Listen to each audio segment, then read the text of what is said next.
Hello viewers, welcome to make noise channel. நம்ம பிறந்ததுல இருந்தே ஒரு குறிப்பிட்ட கலாச்சாரத்தையும் சம்பிரதாயங்களையும் பின்பற்றி தான் வளர்ந்து வரோம். அதனால நமக்கு பழக்கப்பட்ட விஷயங்கள் எல்லாமே ரொம்பவே சாதாரணமா தோணும். அதனால இதே உலகத்துல இருக்கக்கூடிய பல நாடுகளோட சில சம்பிரதாயங்களை பார்க்கும்போது மட்டும் இப்படி எல்லாம் கூட சில பழக்கங்கள் இருக்கான்னு நம்மளையே ஆச்சரியப்பட வைக்கும். அப்படிப்பட்ட இந்த உலகத்துல இருக்கக்கூடிய ரொம்பவே வித்தியாசமான சம்பிரதாயங்களை தான் இன்னைக்கு நம்ம பார்க்க போறோம். வீடியோக்குள்ள போறதுக்கு முன்னாடி உங்க ஆதரவு எனக்கு ரொம்பவே முக்கியம். அதனால ஒரே ஒரு லைக் மட்டும் கொடுத்துருங்க. தோராஜா டெத் ரிச்சுவல். இந்தோனேஷியால இருக்கக்கூடிய தோராஜா அப்படின்னு சொல்லப்படுற இடத்துல வசிக்கக்கூடிய மக்கள் மரணத்தை அவங்களோட வாழ்க்கையோட முடிவா நினைக்கிறது இல்ல, ஒரு புது பயணத்துக்கான தொடக்கம்னு நம்புறாங்க. ஒருத்தர் இறந்த பிறகு அவரோட உடலை உடனடியா அடக்கம் செய்யாம பல மாதங்களாவோ இல்ல வருடங்களாவோ வீட்டிலேயே வச்சிருப்பாங்க. உயிரோட இருக்க ஒருத்தருக்கு எப்படி நம்ம தினமும் உணவு கொடுப்போமோ அதே மாதிரி இறந்து போனவருக்கு உணவு கொடுத்து வீட்டுல ஒருத்தர் மாதிரி நடத்துவாங்க. குடும்பத்துல எல்லாரும் ஒண்ணு கூடுற வரைக்கும் இறுதி சடங்கு தாமதப்படுத்துறது அவங்களோட வழக்கமாவே இருக்கு. இறுதி சடங்கானது பல நாட்கள் நீடிக்கும்னு சொல்றாங்க. அவங்களோட இறுதி சடங்கு முடிச்சதுக்கு அப்புறமா மானினே அப்படின்னு சொல்லப்படுற ஒரு சடங்கை நடத்துவாங்க. இந்த ஒரு சடங்கு நம்மள ரொம்பவே ஆச்சரியப்படுத்தும். அப்படி அவங்க இதுல என்ன பண்றாங்கன்னா, இறந்து போன அவங்களோட குடும்பத்தினரோட உடலை திரும்பவும் வெளியெடுத்து அந்த உடலை சுத்தம் செஞ்சு அவங்களுக்கு பிடிச்ச உடைகளை போட்டு விடுறாங்க. முன்னோர்களை மறக்காம அவங்களோட ஆன்மீக உறவை தொடரணும் அப்படின்றது தான் இந்த சடங்கோட நோக்கம்னு சொல்லப்படுது. இது ஸ்பெயின் நாட்டுல நடக்கக்கூடிய பேபி ஜம்பிங் ஃபெஸ்டிவல். ஸ்பெயின்ல இருக்கக்கூடிய காஸ்டிலோ டி முர்சியா அப்படின்னு சொல்லப்படுற ஒரு கிராமத்துல ரொம்ப வருஷங்களா நடந்துட்டு வர ஒரு வித்தியாசமான திருவிழா இது. புதுசா பிறந்த குழந்தைகளை மெத்தை மேல வரிசையா படுக்க வச்சு பிரத்யேகமான ஆடை அணிஞ்ச சில பேர் அவங்க மேல குதிப்பாங்க.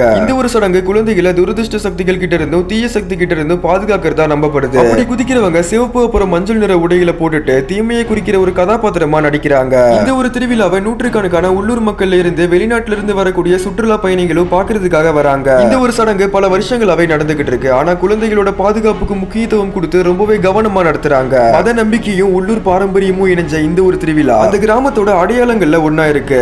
Finger cutting tradition. ஆமா, நீங்க நினைச்சது சரிதான். விரலை வெட்டக்கூடிய ஒரு பாரம்பரியமா சொல்லப்படுது. இந்தோனேஷியால இருக்க பாப்புவா பகுதியில் வாழக்கூடிய தானி பழங்குடியின மக்கள் இந்த ஒரு சம்பிரதாயத்தை பல வருஷங்களாவே கடைபிடிச்சிட்டு வராங்க. குடும்பத்துல நெருக்கமான ஒருத்தங்க இறந்தாங்கன்னா அவங்க இறந்த துர்க்கத்தை வெளிப்படுத்துற விதமா விரலோட ஒரு சிறிய பகுதியை மட்டும் வெட்டிப்பாங்க. இந்த ஒரு சடங்கு பெரும்பாலும் பெண்களாலே நடத்தப்பட்டுச்சு. குடும்பத்து மேல இருக்க அன்பையும் ஒரு இழப்போட வேதனையும் வெளிப்படுத்துற விதமா இதை அவங்க செஞ்சாங்க.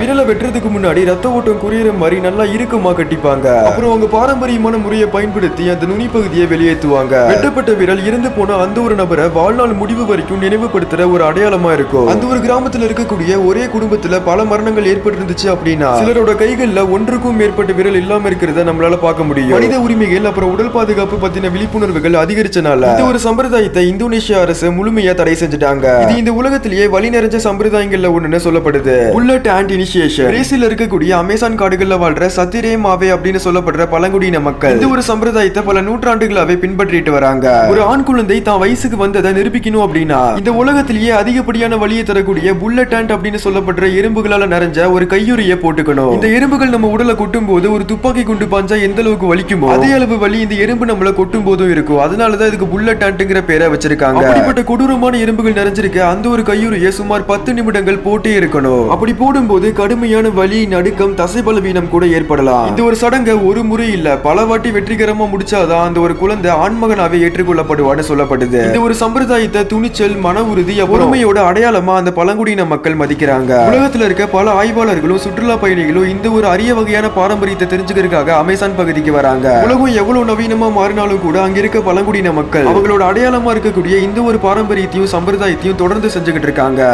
பிலிப்பைன்ஸ்ல இருக்கக்கூடிய சகாடா மலைப்பகுதியில் வாழ்ற இகோரோட் அப்படின்னு சொல்லப்படுற இன மக்கள் ஹேங்கிங் கோஃபின்ஸ் அப்படின்னு சொல்லப்படுற இந்த ஒரு மரபை பல நூற்றாண்டுகளாவே ஃபாலோ பண்ணிட்டு இருக்காங்க. இறந்து போனவங்களோட சவப்பெட்டிகளை தரையில புதிக்காம அதுக்கு பதிலா உயரமான மலைப்பாறைகளோட ஓரங்கள்ல கயிறை வச்சும் கொக்கிகளை வச்சும் தொங்க விடுவாங்க. உயரமான இடங்கள்ல அடக்கம் செய்யும் போது இறந்து போனவரோட ஆன்மா சொர்க்கத்துக்கு பக்கத்திலேயே இருக்கும்னு அவங்க முன்னோர்களோட எளிதாவே இணைஞ்சிட முடியும்னு நம்புறாங்க. அங்க இருக்க நிறைய பேர் அவங்க உயிரோட இருக்கும் போதே அவங்களுக்கான சவப்பெட்டியை அவங்களே மரத்தால செதுக்கி செஞ்சுப்பாங்களா. இது அவங்க சமூகத்தோட ஒரு பாரம்பரியமான பழக்கம்னு சொல்லப்படுது. இது அவங்க பண்றது மூலியமா இந்த அடக்குமுறை, வெள்ளம், விலங்குகள் அப்புறம் இன்னும் சில இயற்கை பாதிப்புகள்ல இருந்து இவங்களோட உடலை பாதுகாக்கிறதா நம்புறாங்க. இந்த சம்பிரதாயம் பெரும்பாலும் அந்த கிராமத்துல இருக்கக்கூடிய மூத்த உறுப்பினர்களுக்கும் அப்புறம் உயர்ந்த சமூக மரியாதை இருக்கிறவங்களுக்கும் மட்டும்தான் வழங்கப்பட்டுச்சு. ஒவ்வொரு சவப்பெட்டிகளுமே மலைப்பாறைகளோட வெவ்வேறு இடத்துல வைக்கப்பட்டிருக்கும். சமூகத்துல அந்த ஒரு நபருக்கு இருக்கக்கூடிய மரியாதையையும் அவங்க குடும்பத்தோட விருப்பத்தையும் பொறுத்து தான் இடத்தையே தேர்வு செய்வாங்களா. போல்ட்ரா பெண்ட் ஜெர்மனி. ஜெர்மனியில திருமணத்துக்கு முந்தைய இரவு போல்ட்ரா பெண்ட் அப்படின்னு சொல்லப்படுற இந்த ஒரு பாரம்பரியமான சம்பிரதாயத்தை கடைபிடிக்கிறாங்க. இந்த ஒரு நிகழ்ச்சியில உறவினர் உறவினர்கள், நண்பர்கள், அப்புறம் அக்கம் பக்கத்துல இருக்கிறவங்கன்னு எல்லாருமே ஒன்னா கூடி தட்டு, கிண்ணம், பூந்தொட்டிகள் மாதிரியான பீங்கான் பொருட்களை உடைப்பாங்க. உடைக்கப்படுற அந்த ஒரு பொருட்கள்ல இருந்து வரக்கூடிய சத்தம் தீய சக்திகளையும் துஷ்ட சக்திகளையும் விரட்டுற ஒரு பழங்கால நம்பிக்கைன்னு சொல்லப்படுது. இந்த ஒரு சடங்குல அவங்க எந்த விதமான கண்ணாடி பொருட்களையுமே உடைக்க மாட்டாங்க. ஏன்னா கண்ணாடி பொருட்களை உடைக்கும் போது அது தீய சக்தியை உருவாக்கும்னு நம்புறாங்க. சடங்கு முழுமையா முடிஞ்சதுக்கு அப்புறமா அங்க இருக்கக்கூடிய பீங்கான் குப்பைகளை திருமணம் செய்ய போற தம்பதிகளே சுத்தம் செய்வாங்களா. குடும்ப வாழ்க்கையில வரக்கூடிய சவால்களையும் சிரமங்களையும் கணவன் மனைவி தைரியமா எதிர்கொள்ளணும் அப்படிங்கறதுக்காக தான் இந்த ஒரு சம்பிரதாயத்தை நடத்துறாங்க. ஜெர்மனில நடக்கக்கூடிய பல திருமணங்களுக்கு முன்னாடி நடத்தப்படுற இந்த ஒரு சம்பிரதாயம் அவங்களோட திருமண கொண்டாட்டத்துல ஒரு பகுதியா இருக்கு. இது ஜெர்மனில மட்டும் இல்லாம ஜெர்மன் மொழி பேசக்கூடிய ஆஸ்திரேலியா அப்புறம் சுவிட்சர்லாந்து மாதிரியான நாடுகள்ல இந்த ஒரு பாரம்பரியத்தை கடைபிடிக்கிறாங்க. திருமணமான பிறகு கணவனும் மனைவியும் ஒற்றுமையா இருக்கணும் அப்படிங்கிறது தான் இந்த ஒரு பாரம்பரியத்தோட நோக்கம்னு சொல்லப்படுது. தாய்லாந்துல இருக்க லோபுரி அப்படின்னு சொல்லப்படுற ஒரு இடத்துல வருஷம் வருஷம் மங்கி பஃபெட் ஃபெஸ்டிவல் அப்படின்னு சொல்லப்படுற இந்த ஒரு திருவிழா நடக்குது. இந்த ஒரு விழாவுல ஆயிரக்கணக்கான குரங்குகளுக்கு பழங்கள், காய்கறிகள், இனிப்புகள், அப்புறம் இன்னும் பல வகையான உணவுகள்னு ஒரு விருந்தா பரிமாறுவாங்க. லோபுரி நகரத்துல இருக்கக்கூடிய குரங்குகள் அந்த இடத்தோட அதிர்ஷ்டத்தின் அடையாளம்னு அங்க இருக்கக்கூடிய உள்ளூர் மக்கள் நம்புறாங்க.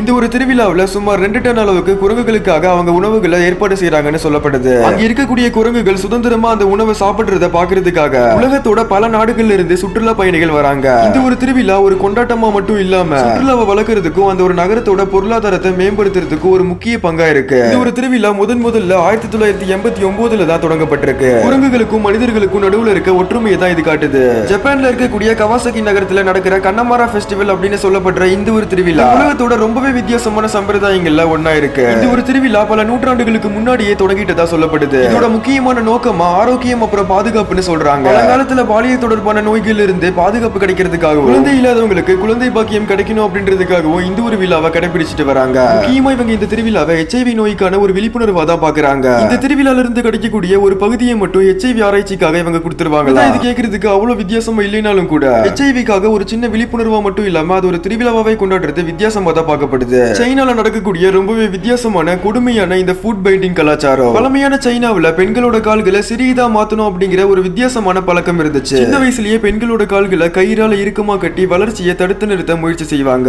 கேட்கறதுக்கே சிலருக்கு முட்டாள்தனமா இருந்தாலும் கூட இதை அவங்க எப்படி பாக்குறாங்கன்னா சிறிய கால்கள் அழகோட அடையாளம்னு உயர்ந்த சமூக அந்தஸ்தை காட்டணும் நம்புறாங்க. இந்த ஒரு வித்தியாசமான பழக்கம் பல நூற்றாண்டுகளாவே நீடிச்சது. இதனால பெண்களுக்கு கடுமையான வலி அப்புறம் நடக்கிறதுல சிரமங்கள் ஏற்பட்டுச்சு. அதனால பெண்களுக்கு அதிகப்படியான பாதிப்புகள் ஏற்படுறதுனால இந்த ஒரு கலாச்சாரத்தை படிப்படியா கைவிட்டுட்டாங்க. ஆப்பிரிக்கால இருக்கக்கூடிய எத்தியோப்பியா பகுதியில வாழ்ற முர்சி அப்புறம் சுருமா மாதிரியான பழங்குடியின பெண்கள் தங்களோட கீழ் உதட்டுல ஒரு சிறிய துளை மாதிரியான ஓட்டையை போட்டு அதுல மண் இல்லைனா மரத்தால செய்யப்பட்ட ஒரு வளையத்தை பொறுத்துறாங்க.